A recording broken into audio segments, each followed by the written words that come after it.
नमस्कार विद्यार्थी मित्रों, बीएम कॉमर्स हाई स्कूल ने यूट्यूब चैनल में आपનું हार्दिक स्वागत है। આપણે ગુજરાતી વિષયમાં ભણીએ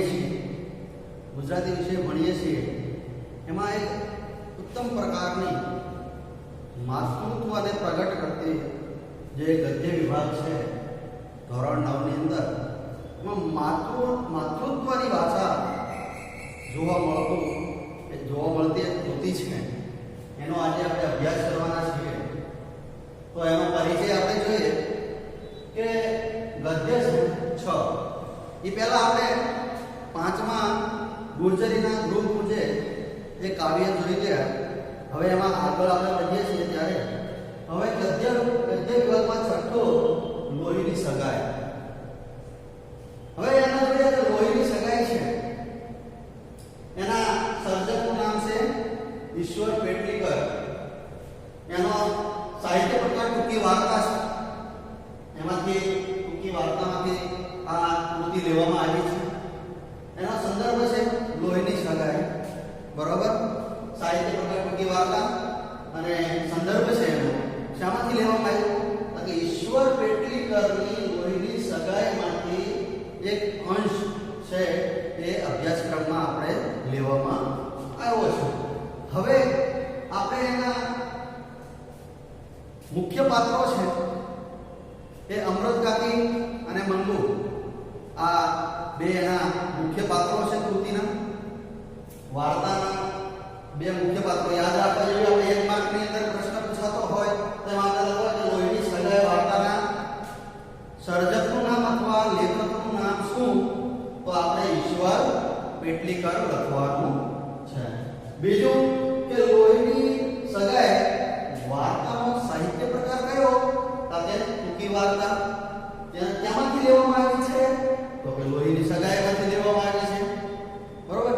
આ કૃતિ છે કોની છે લોહીની સગાઈ, એના સર્જકનું નામ જણાવો તો ઈશ્વર પેટલીકર એનું સાહિત્ય આપણે જોઈએ છે। તો હવે આપણે લોહીની સગાઈ છે એના કવિનો પરિચય જોઈ લઈએ।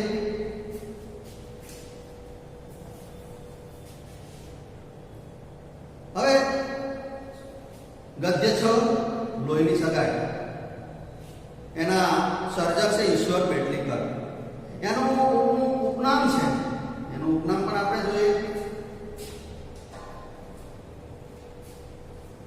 આનું ઉપનામ છે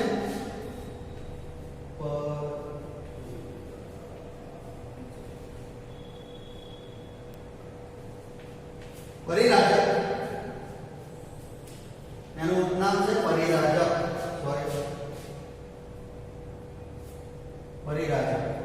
બરોબર। એનું ઉપનામ છે પરિરાજક।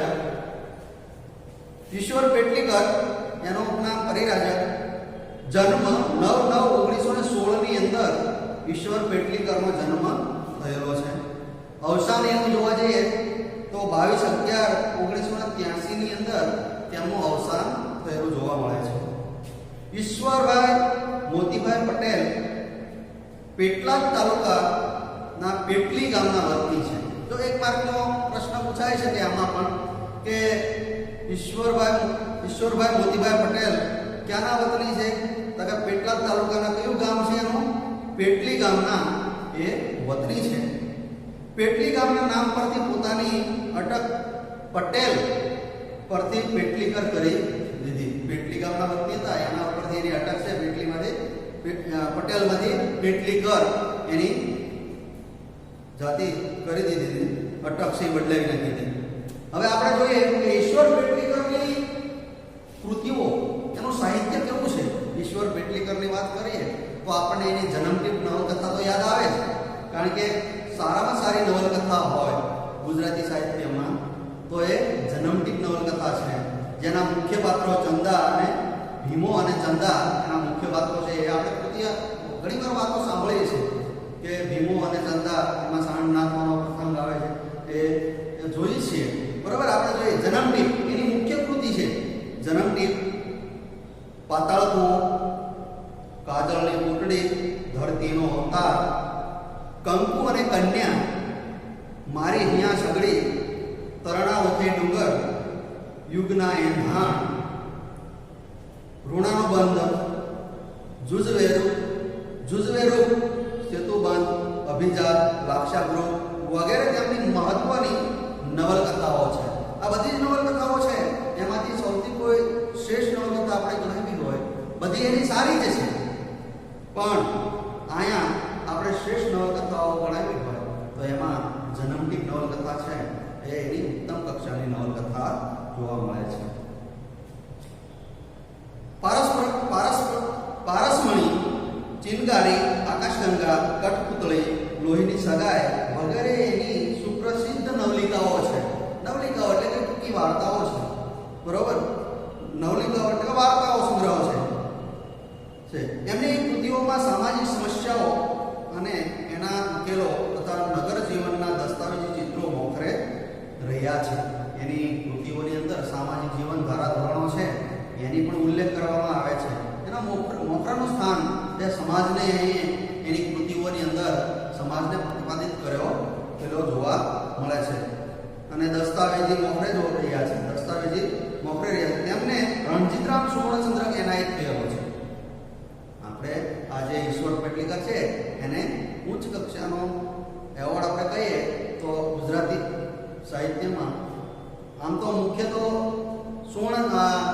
જ્ઞાનપીઠ એવોર્ડ આપવામાં આવે છે, પણ આ રણજીતરામ સુવર્ણચંદ્રક છે એ પણ ગુજરાતી સાહિત્યનો એક એવોર્ડ, પ્રતિષ્ઠિત એવોર્ડ પણ ગણવામાં આવે છે.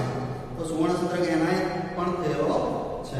હવે જોઈએ કે લોહીની સગાઈ છે એ કૃતિની અંદર એનો ટૂંકો સાર અહીંયા ઈશ્વર પેટલીકરના કૃતિનો ટૂંકો સાર છે એ આપણી સમક્ષ જોવા મળે છે. આપણે એને પણ અભ્યાસ કરી લઈએ. લોહીની સગાઈ ઈશ્વર પેટલીકરના લોહીની સગાઈ વાર્તા સંગ્રહમાંથી લેવાયેલો છે. મેં તમને એક વાતનો પ્રશ્ન પૂછાય કે ઈશ્વર પેટલીકર છે એને આ લોહીની સગાઈ કેમાંથી લેવામાં આવ્યું છે, તો આપણે એમાં લખવાનું લોહીની સગાઈ વાર્તા સંગ્રહમાંથી આ કૃતિ લેવામાં આવી છે. આ વાર્તાના કેન્દ્રમાં માતૃત્વની ચરમસીમાનું આલેખન થયેલું જોવા મળે છે. માતૃત્વ, એક માતાનું માતૃત્વ છે એ આ કૃતિની અંદર આપણને પ્રતિપાદિત થતું જોવા મળે છે. આગળ જોઈએ, અમૃત કાકીના 4 સંતાનોમાં 2 દીકરા અને 2 દીકરીઓ છે. જોયું મેં તમને મુખ્ય પાત્રો કહી દીધા કે અમૃત કાકી અને મંગુ આ 2 કૃતિના મુખ્ય પાત્રો છે. એમાં અમૃત કાકીને 2 દીકરા અને 2 દીકરીઓ છે, જેમાં સૌથી નાની દીકરી મંગુ. એમાં સૌથી નાની દીકરી કોણ છે? મંગુ છે. એ નાનપણથી જ ગાંડી અને મૂંગી છે. અમૃત કાકી અપાર માતૃત્વથી ગાંડી દીકરીની સેવા કરતા હોય છે. ગામના ઘણા લોકો દીકરીને ગાંડાના દવાખાનામાં મૂકી આવવાની સલાહ આપે છે. અમૃત કાકીને એની ગાંડી દીકરી છે, મૂંગી અને ગાંડી છે, એને ગામના લોકો છે એ એને સલાહ આપે કે તમે આ ગાંડી દીકરી છે એને તમે ગાંડાના દવાખાનામાં મૂકી આવવાની સલાહ આપે છે. પણ અમૃત કાકી માટે તૈયાર નથી. અમૃત કાકી એના માટે તૈયાર નથી. આમ છતાં ગામની એક ગાંડી થયેલી છોકરી દવાખાનેથી સારી થઈને પછી આવે છે એ જોઈ અમૃત કાકી પણ મંગુને દવાખાને મૂકવા તૈયાર થાય છે. મંગુને દવાખાને મૂકવા જતી વખતની અમૃત કાકીની મનોસ્થિતિ અને ત્યાં ગયા પછીના વાર્તાલાપમાં મંગુ માટેના માતા તરીકેના અપાર પ્રેમ વ્યક્ત થાય છે. મંગુને દવાખાને મૂકવા જાય છે, એક માતા તરીકેની ફરજ એ એક દીકરી છે એમાં પહેલા ગાંડાના દવાખાને જાય અને સાજી થાય છે. એટલે અમૃત કાકી પણ એ દીકરીને ગાંડાના દવાખાને મૂકવા જવામાં સહમતિ આપે છે અને ત્યાં દવાખાને મૂકી અને આવે છે ત્યારે એમાં એની માતૃત્વ પ્રેમ છે એ દીકરી પ્રત્યેનો જે પ્રેમ છે એ એની વ્યક્તિત્વમાં ઝલકતો જોવા મળે છે. દવાખાને મૂકીને આવ્યા પછી પણ અમૃત કાકીનું મન તો મંગુની ચિંતામાં જ દુઃખી છે. વાર્તાને અંતે લેખક મૂકેલા શબ્દો અમૃત કાકી મંગુની નાદમાં વટલાઈ ગયા હતા દ્વારા મંગુના વિચારોમાં અમૃત કાકી પણ ગાંડા થઈ ગયા એ સંકેત મૂકી દીધો છે. આમ આખી વાર્તામાં લેખકે લાઘવતી, શિષ્ટ અને તળપતી ભાષાથી અમૃત કાકીનું માતૃત્વ ઉપસાવી આપ્યું છે. લાઘવ એટલે વિશાળ મંગુનું અમૃત કાકી છે એ મંગુ પ્રત્યેનો જે એનો પ્રેમ છે અહીંયા કૃતિની રચના કરી છે એમાં એવા શબ્દો મૂક્યા છે જેના શબ્દો છે એ આ કૃતિને શોભાવનારા કાર્ય કરે છે એવો માતૃ પ્રેમનો આ એકમ છે એનો આપણે અભ્યાસ કરીએ જોઈએ. હવે આગળ કૃતિમાં મંગુને ગાંડાના દવાખાનામાં મૂકવાની સલાહ લોકો અમૃત કાકીને આપતા ત્યારે એમની આંખમાં જળજળિયા આવી ગયા. મંગુ છે કોઈ પણ પ્રાણી છે, પ્રાણી માત્ર એ ગમે એવું હોય પણ એની માતા છે એ એના બાળકને ક્યાંય અલાયદું મૂકતી નથી. ગાંડું હોય કે સાજુ હોય, પશુ હોય, પક્ષી હોય, માતા કે પ્રાણી કે મનુષ્ય માત્રને પોતાના બચ્ચા પ્રત્યે પ્રેમ હોય ને હોય. અને એમાં તો ખાસ એક માતા છે કે એના બાળકને એ ગમે ત્યાં બહાર ગઈ હોય પણ એનું બાળક જો ઘરે એકલું હોય તો એ બાળકની એને ગમે એવું કામે નિપટાવી અને એ બાળકની પાસે જઈને ઊભી રહે છે. ગાંડું હોય કે અંધ હોય કે અપંગ હોય કે મૂંગું હોય કે બેરું હોય, ગમે એવું સંતાન પણ એને માતાને તો એ સંતાન એક સિતારા રૂપ જ હોય છે. એને એનાથી હળવું રહેવાનું મન થતું નથી. એ તો એના દીકરો હોય કે દીકરી હોય એને બંનેને એ દીકરા સમાન ગણીને જ એનો ઉછેર કરતી હોય છે. એટલે કે મંગુને ગાંડાના દવાખાના મૂકવાની સલાહ લોકો અમૃત કાકીને આપતા ત્યારે એમની આંખમાં જળજળી આવી જતા. કોઈ એને ગામના લોકો સલાહ આપે કે તમારી દીકરી ગાંડી છે, તમારી દીકરી સાંભળતી નથી, બેરી છે, મૂંગી છે, તો તમે એને ગાંડાના દવાખાને મૂકો. તો એમાં એવી વાતો સાંભળે એટલે અમૃત કાકી છે એને એની દીકરીના આવો વાત સાંભળે કે ગાંડાના દવાખાને મૂકવા જવાની વાત છે, એના કારણે અમૃત કાકીની આંખોમાં આંસુ આવી જતા, જળજળી આવી જતા, એટલે આંસુ આવી જતા. અને દરેકને એ જ એક જ જવાબ આપતા, હું માં થઈને ચાકરી ન કરી શકું તો દવાખાનાવાળાને શી લાગણી હોય. ગામના લોકોને સલાહ આપે કે હું એની માં છું અને હું માં થઈને હું એની ચાકરી એટલે સેવા, આપણે ચાકરી એટલે સેવા, કે હું જો એની માં થઈને એની સેવા ન કરી શકું તો દવાખાનાવાળા શી સેવા કરવાના કહે છે.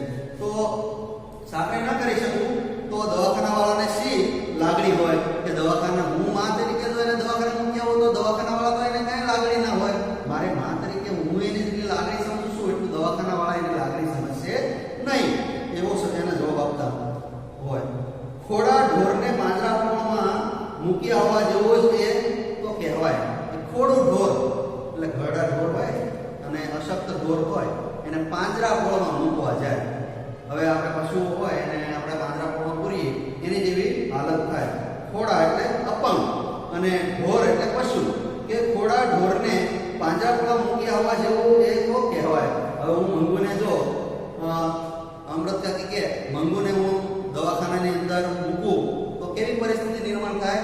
તો કે અપંગ અને ખોડું પશુ છે, અપંગ અને અપંગ પશુ છે અને ઢોરને હું પાંજરાપોળે જેમ મૂકવા જાઉં તો એમાં અને મારામાં શું ફેર? તો કે એવું કહે છે કે પાંજરાપોળમાં મૂકી આવવા જેવું છે એ રીતે તો કહેવાય. કે ઘરડા પશુ હોય થઈ જાય અને આપણે એની માવજત કરીને એને આપણને જેટલો લાભ મળતો હતો એ લાભ લઈ લીધો અને પછી ગરડું થઈ ગયું ઢોર અને પછી આપણે એને પાંજરાપોળમાં મૂકીએ એની જેવી હાલત થાય. હું એવું કરીશ નહીં, હું તો મારી મંગુની ચાકરી કરી શકું છું એમ કહે છે. અમૃત કાકીની આ ગ્રંથિ જાહેર થઈ ગયા પછી કોઈ એમને એવી વાત કરતું નહીં. હવે ગ્રંથિ એટલે ગેરસમજ.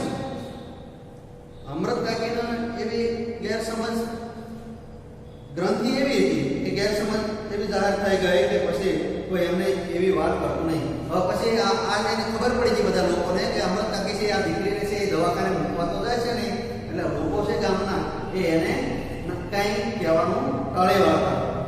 જન્મથી ગાંડી અને ગાંડીને મૂંગી દીકરીને એ જે રીતે ઉછેરતા, ચાકરી કરતા અને લાડ ગડાવતા એ પ્રત્યક્ષ જોઈ લોકો એમના વખાણ પણ કરતા.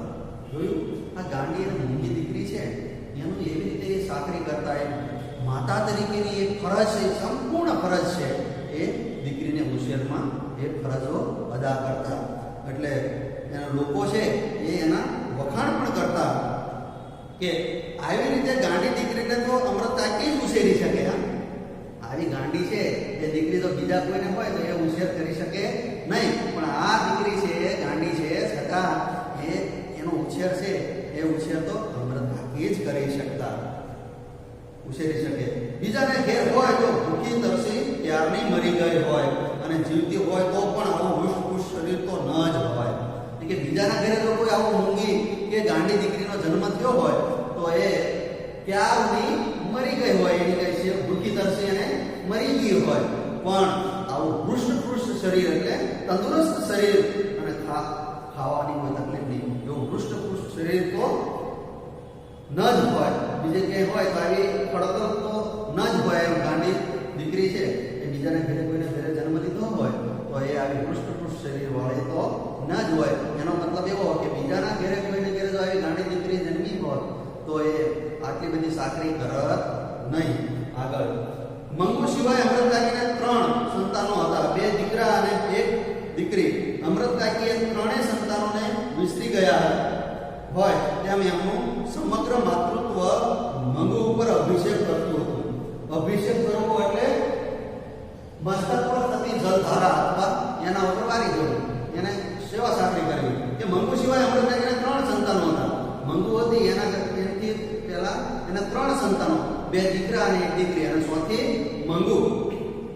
અમૃત કાકીએ ત્રણેય સંતાનોને વિસરી ગયા. વિસરી જવું એટલે ભૂલી જવું, વિસરી જવું એટલે ભૂલી જવું. હવે ત્રણેય મોટા થઈ ગયા, એ સમજ્યું છે, એ સારા છે, ડાયા છે, એટલે એને બધી એ 3 સંતાનો હતા એને ભૂલી ગયા. તેમ એમનું સમગ્ર માતૃત્વ મંગુ ઉપર અભિષેક કરી દીધો. એનું આખું માતૃત્વ છે, વાળા દીકરા 3 છે, દીકરી 2 દીકરા ને 1 દીકરી, એ તો સમજ્યું છે, એટલે એના ઉપર જે પ્રેમ છે એ હવે એને ઓછો થયો છે, પણ સૌથી વધારે એ ભાર છે એ મંગુ ઉપર દેવા માંડ્યા છે. ઉપર અભિષેક કરતો હતો. એટલે રજાઓમાં દીકરાઓ અવારનવાર ઘેર આવતા ત્યારે એમનું ઘર બાળ પુત્ર પુત્રીઓથી કિલકિલાટ હસી ઉઠ્યું. હવે એના દીકરાઓ છે એના ઘરે પણ છોકરાઓનો જન્મ થયો છે, દીકરીઓનો જન્મ થયો છે, એટલે પુત્ર અને પુત્રીઓ છે એ ઘરે આવે. રજાઓ વેકેશન હોય એ વેકેશનમાં એ ઘરે આવે, અને ઘરે આવે ત્યારે આખું ઘર છે એ કિલકિલાટ ભર્યું જોવા મળે. સરસ મજાનું વાતાવરણ ઊભું થાય, બરોબર. છતાં દાદીમા તરીકે અમૃત કાકી હરખ પદુડા થઈ જતા નહીં. હવે એના પુત્ર અને પુત્રીઓ આવે, એના દીકરાઓ આવે, પણ એ ક્યારે એને જોઈ અને આનંદિત કે હરખ પદુડા થઈ જતા નહીં.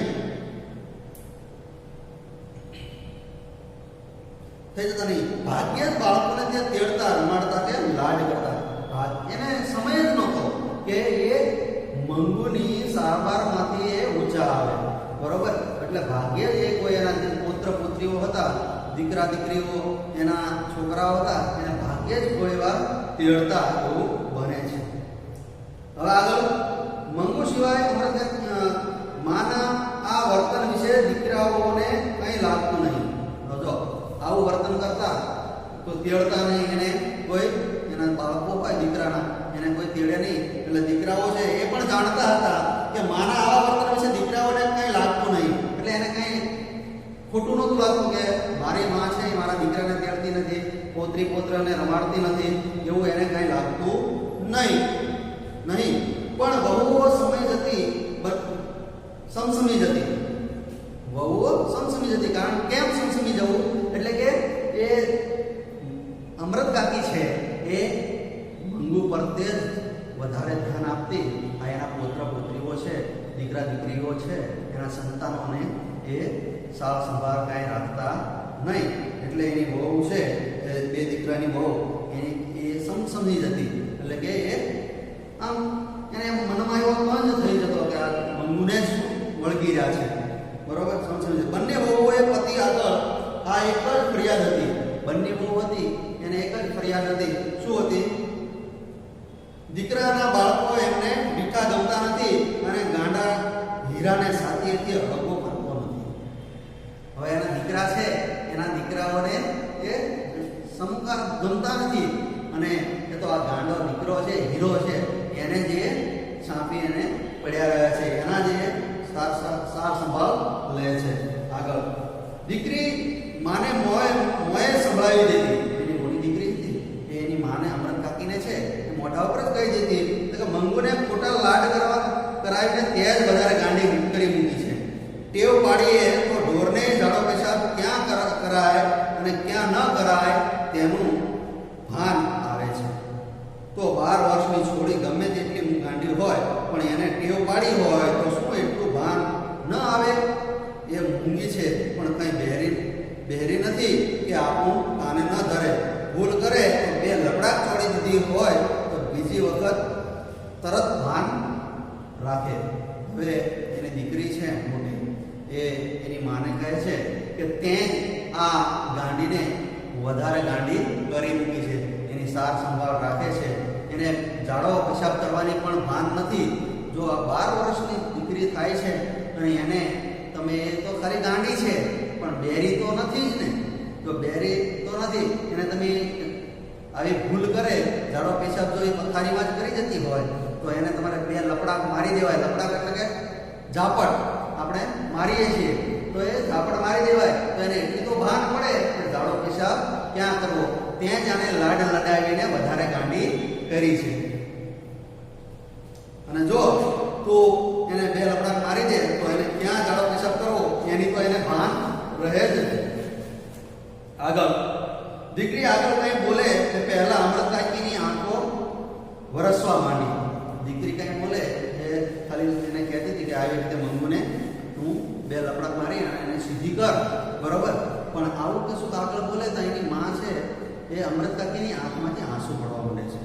દીકરીનું હૈયું પણ ભરાય આવતું, પરંતુ કઠણ કાળજો કરીને એ માનો ગુમો કાઢી નાખતી.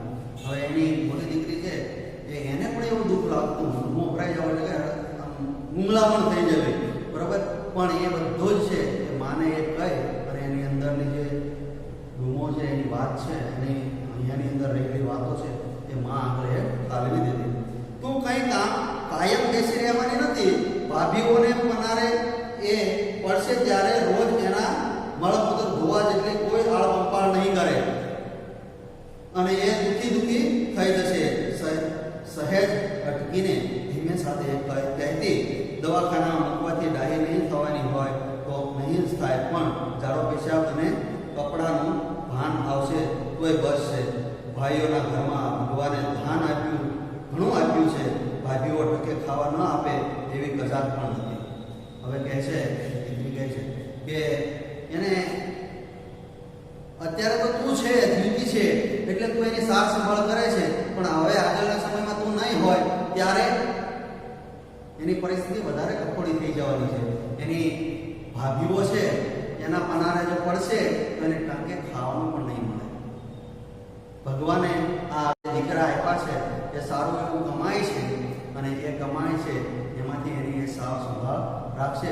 અને જો દવાખાને તું મૂકીશ તો એને બીજી ભાન તો નહીં આવે પણ ઝાડો પેશાબનો તો ખ્યાલ આવશે જ કે ક્યાં ઝાડો પેશાબ કરાય. અને બીજું કે એ કપડાં લુગડા લત્તા કેવી રીતે પહેરાય એટલી તો એને ભાન આવે તો પણ બસ છે. અમૃત કાકી લોકોને દવાખાના અંગે પાંજરાપોળની ઉપમા આપતા. અમૃત કાકી તો દવાખાને મૂકવાની વાત કરે તો એને પાંજરાપોળની ઉપમા આપતા. ત્યારે લોકો પરાયા તરીકે જ નહીં કહી શકતા નહીં, તે દીકરી કહી નાખતી દવાખાનામાં પાંજરાપોળ જવું હશે અને કદાચ મંગુ મરી ગઈ તો એનો અને કુટુંબનો છુટકારો થશે.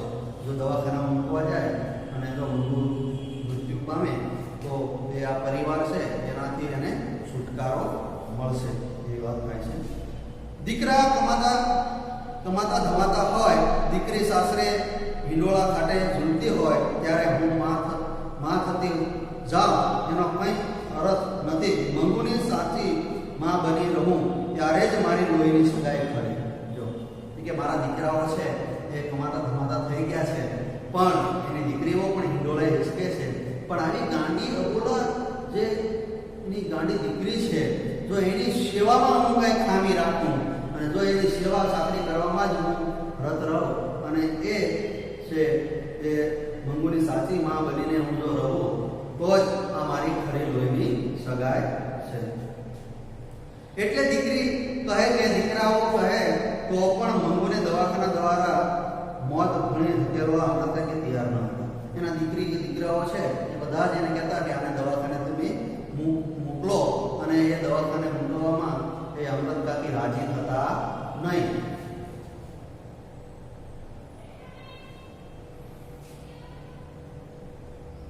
દીકરાઓ માના આ ભાવને સમજી ગયા હતા. હવે દીકરાઓને પણ ખબર પડી ગઈ હતી કે માં છે એ મંગુને કઈ દવાખાને મૂકવા રાજી થતા નથી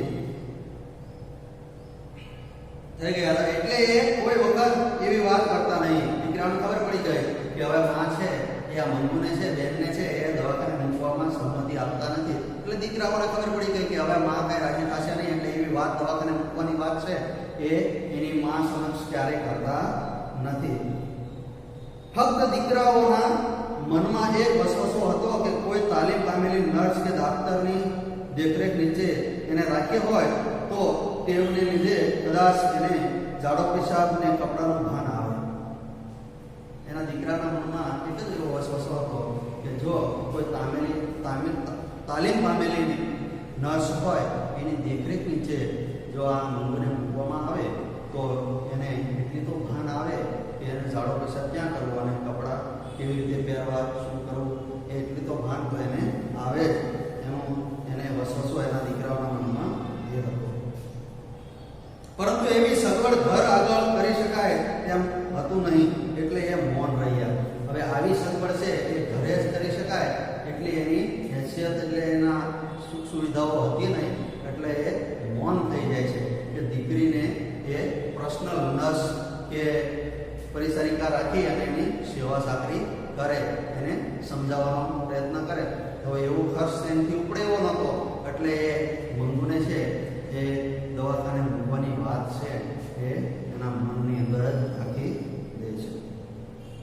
મૌન રહેતા છતાં અમૃતકાકીએ એમની શ્રદ્ધા પ્રમાણેના ઉપચાર ચાલુ રાખ્યા. તો અમૃતકાકી માતા તરીકે કોઈ બી લોકો એને કંઈ કહે કે આનાથી આ ગાંડી છે એ સાજી થઈ જાય એટલે એ નત નવા નુસ્ખાઓ અપનાવે છે, એનો ઈલાજ ચાલુ રાખે છે શ્રદ્ધાનો.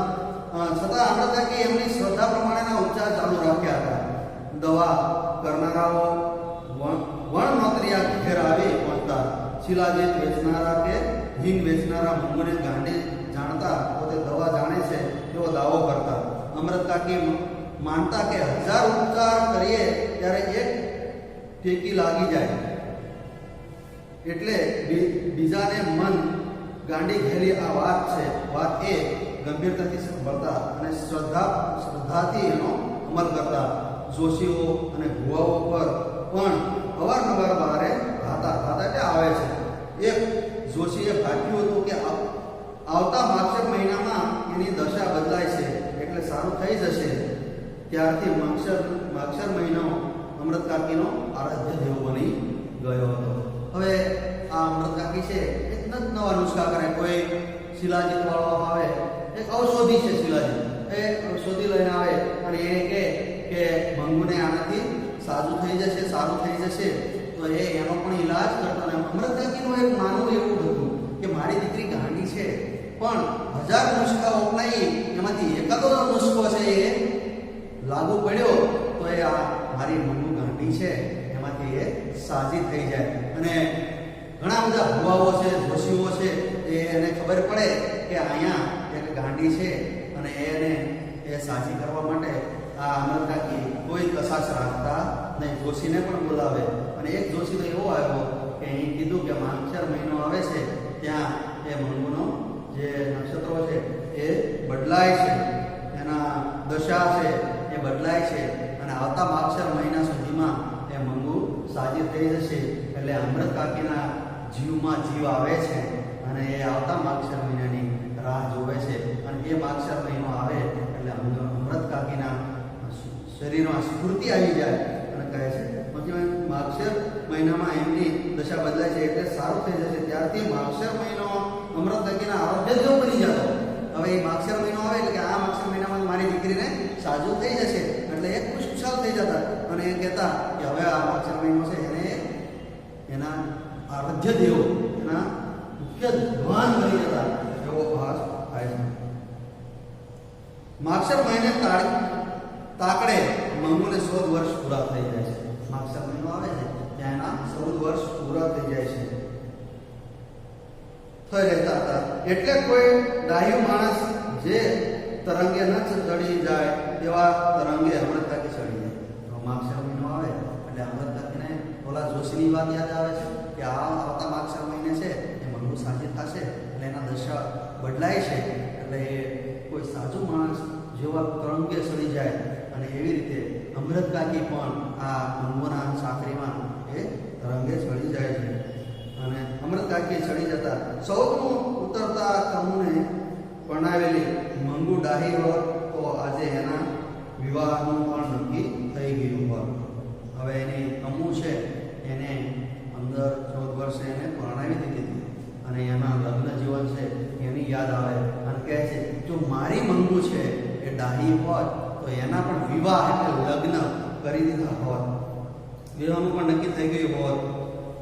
જો માગશર મહિનામાં એને મટે તો મોઈનું રૂપ તો એવું છે કે મૃત્યુ તેને જોતા જ સમો હા પાડી દે.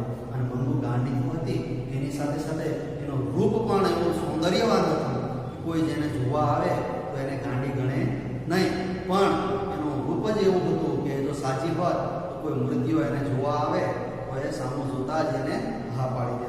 આવો અમૃત કાકીનો ભાવ એના મનની અંદર ઉત્પન્ન થાય છે. એની અમુ છે એના લગ્ન જીવન થઈ ગયા છે અને આજે એની બીજી દીકરી છે ગાંડી મંગુ, એનો પ્રત્યેનો એનો ભાવ છે એક માતા તરીકે જો કેવો ભાવ જોવા મળે છે કે એની દીકરી ગાંડી છે છતાં એ સાજી હોય એવો ભાવ અને વ્યક્ત કરે છે. મારી દીકરી ગાંડી છે છતાં અને હું એ જો સાજી હોત તો એને કેવા ખુશીથી લગ્ન કરે. એને સામે એનું રૂપ તો એવું સુંદર છે કે એને કોઈ જોવા આવે તો એને સામો જ હા પાડી દે. અને જાણે એને મટ્યું હોય તેમ એ લગ્નની યોજના પણ વિચારવા માંડે છે. અને અમૃત કાકી છે માતા તરીકે એના સંતાનોને લગ્ન કરી આપવા એનો વસવસો હરેકના માતા પિતામાં હોય છે. દરેક માતા પિતા એના બાળકના લગ્ન થાય, એના છોકરા હોય એને રમાડે એવો એને અંદરથી ભાવ હોય જ છે. ત્યારે આ અમૃત કાકી છે એની ગાંડી મંગુ છે એને આ લગ્ન વિશેની પણ વાતો એ વિચારવા માંડે છે કે મારી દીકરી છે એના લગ્ન કરશું, આવું કરશું, આમ કરશું, બધી જ વાત એ વિચારવા માંડી છે. એક વખત મંગુ ડાયાની માફક ચોકડીમાં પેશાબ કરવા બેઠી, જેથી રખાઈ જતા અમૃત કાકીએ દિવસો સુધી દરેક આગળ પારાયણ કર્યા કર્યું. જોશીનું કહેવું સાચું પડશે, મંગુ કોઈ વખત નહીં ને આ પહેલી વખત એની મેળે ચોકડીમાં પેશાબ કરવા બેઠી. મંગુને જાડો પેશાબનો કશો જ ભાન હતો નહીં, પણ એક સમય એવો બન્યો કે જોશીએ કીધેલું કે તમારે માગશર મહિના પછી દીકરીએ સાજી થશે એટલે મંગુ છે એકવાર ચોકડીની અંદર જઈ અને ત્યાં પેશાબ કરે છે. અને એ વાત એક ઘટના જોઈ અને અમૃત કાકીને મનમાં કંઈક થાય છે કે હવે મારી દીકરી સાજી થવાની છે.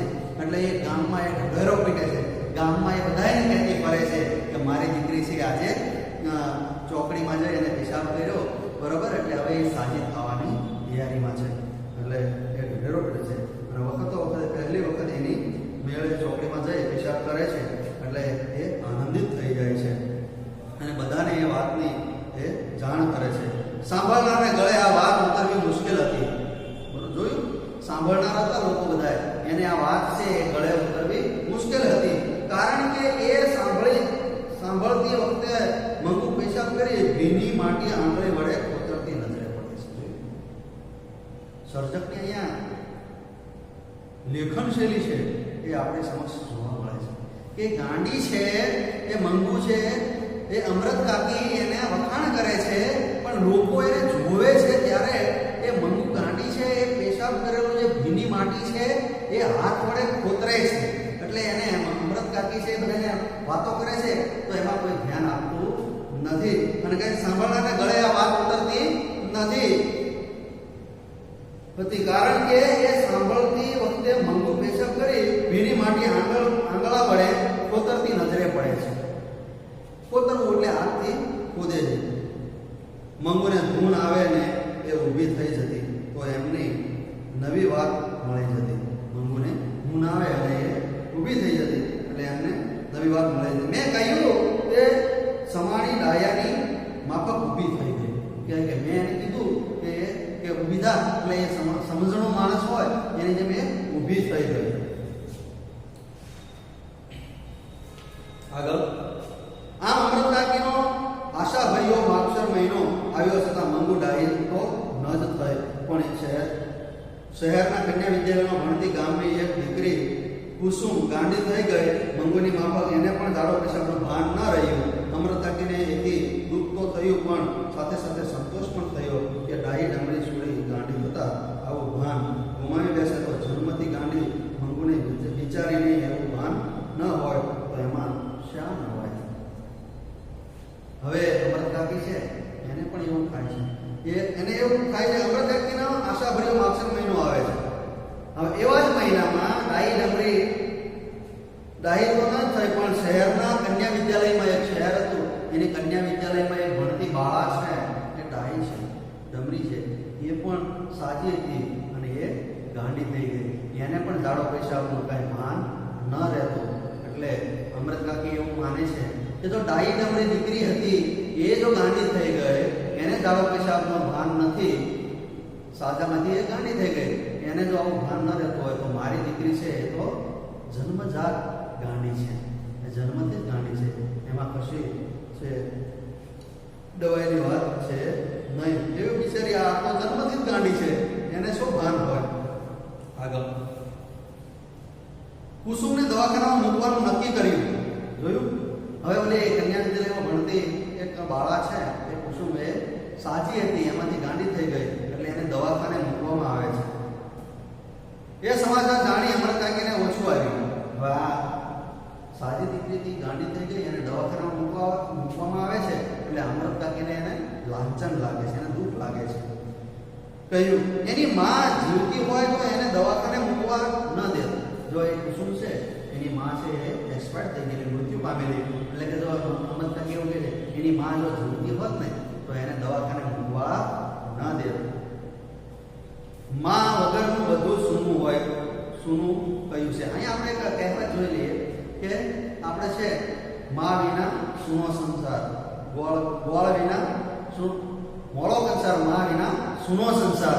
અહીંયા કહેવત એ આપણને લાગુ પડે છે કે માં છે એ માં તે માં બીજા બધા વગડાના વા, માં તે માં બીજા બધા વગડાના વા. એટલે માં જેવી સેવા કરે એવું બીજું કોઈ સંતાનની સેવા કરી શકતું નથી. એટલે જ માને એ બાળકની. અસ્તુ અહીંયા આપણે આ પાઠ છે એટલે સુધી રાખીએ. આગળનો તાસ છે હવે પછીનો અભ્યાસ કરીશું.